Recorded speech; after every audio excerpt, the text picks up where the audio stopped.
જયરાજસિંહ ગઢવી પાસે આ વાત પહોંચી અને ગરીબ પરિવારે રડતા રડતા જ્યારે વાત કરી ત્યારે એમણે એ ગરીબ પરિવારની મદદ કરી અને જે જમીન મફત છીનવી લીધી હતી એ એમને પાછી અપાવી અને એ કરોડો રૂપિયાની જમીન હતી. સુરતમાં એક પોલીસ ઇન્સ્પેક્ટર તરીકે એક અધિકારી નિવૃત્ત થયા અને એમના નિવૃત્તિના માનની અંદર એક જબરજસ્ત ડાયરાનું આયોજન કરવામાં આવ્યું અને દેશના મોટા કલાકારોની જુગલબંધી થઈ. ગુજરાતના કલાકારો અને બિહારના કલાકારોની જુગલબંધી થઈ અને એ રીતે આ અધિકારીને વિદાય આપવામાં આવી. તો આવું સન્માન ભાગ્યે જ કોઈ અધિકારીને મળ્યું હશે. તો આના વિશે હું તમારી સાથે વાત કરીશ.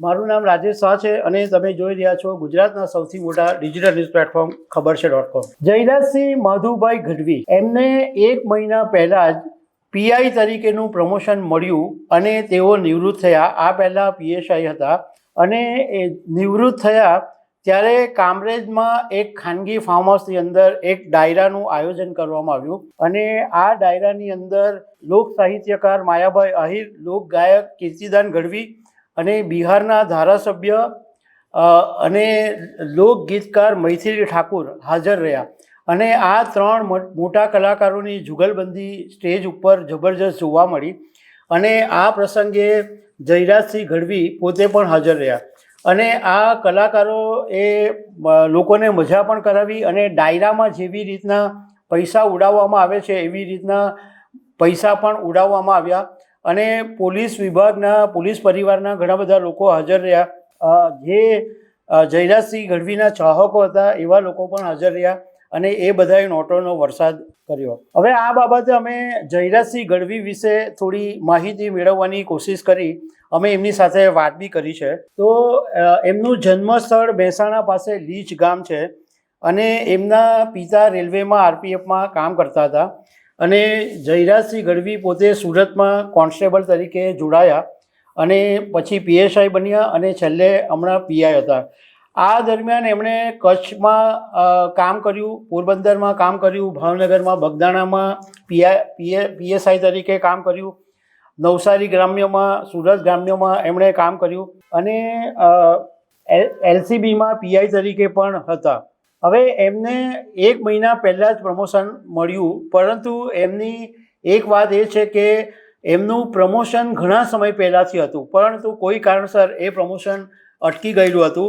તો જયરાજસિંહ ગઢવી કોર્ટમાં ગયા હતા અને કોર્ટમાં પછી સરકારને અપીલ કરી અને આખરે 1 મહિના પહેલાં એમને પીઆઈ તરીકે પ્રમોશન મળ્યું અને સરકારે એમને 2022થી પીઆઈ તરીકે પ્રમોશન મળ્યું. ભલે એમને 1 જ મહિનો પીઆઈ તરીકે રહેવા મળ્યું પરંતુ એમનું પ્રમોશનની ગણતરી 2022થી કરવામાં આવી એટલે 2022થી પીઆઈ તરીકેના જે લાભો હતા એ બધા એમને મળ્યા. હવે જ્યારે આ ડાયરાનું આયોજન કરવામાં આવ્યું ત્યારે એસીબી આર.એસ. પટેલ હાજર હતા અને એમણે જયરાજસિંહ ગઢવી વિશે વાત કરતાં એવું કીધું કે જયરાજસિંહ ગઢવી ગરીબોના કામ કરવા માટે જાણીતા છે અને સુરતની અંદર એક ગરીબ પરિવારની જમીન કોઈ બિલ્ડરે 1 પણ રૂપિયો આપ્યા વગર કરોડોની જમીન છીનવી લીધી હતી. જ્યારે આ જયરાજસિંહ ગઢવી પાસે આ વાત પહોંચી અને ગરીબ પરિવારે રડતા રડતા જ્યારે વાત કરી ત્યારે એમણે એ ગરીબ પરિવારની મદદ કરી અને જે જમીન મફત છીનવી લીધી હતી એ એમને પાછી અપાવી અને એ કરોડો રૂપિયાની જમીન હતી. એટલે એમને ગરીબોના આશીર્વાદ છે અને ઘણા બધા અમે રિપોર્ટર સાથે પણ વાત કરી તો જયરાજસિંહ ગઢવી વિશે રિપોર્ટરોનું પણ કહેવું એમ છે કે તેઓ એક કાયદાકીય કામ કરવામાં એકદમ કડક પરંતુ લોકોની સાથે જ્યારે વાત કરવાની હોય ત્યારે લોકો સાથે એકદમ સરળ વ્યક્તિત્વ ધરાવતા હોય. અમે જયરાજસિંહ ગઢવીની સાથે પણ વાત કરી તો એમણે કીધું કે આપણે એક જ લાઈનનો પહેલેથી નિયમ રાખેલો કે સત્યની સાથે રહેવાનું અને વંચિત હોય એને આઉટ ઓફ વે જઈને પણ મદદ કરવાની.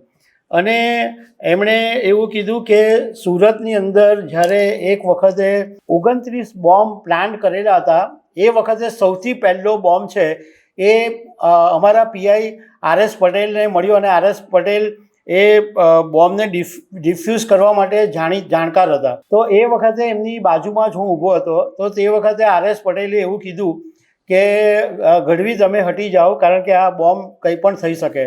તો એ વખતે જયરાજસિંહ ગઢવીએ કીધેલું હતું કે સાહેબ તમારું જે થશે એ મારું થશે.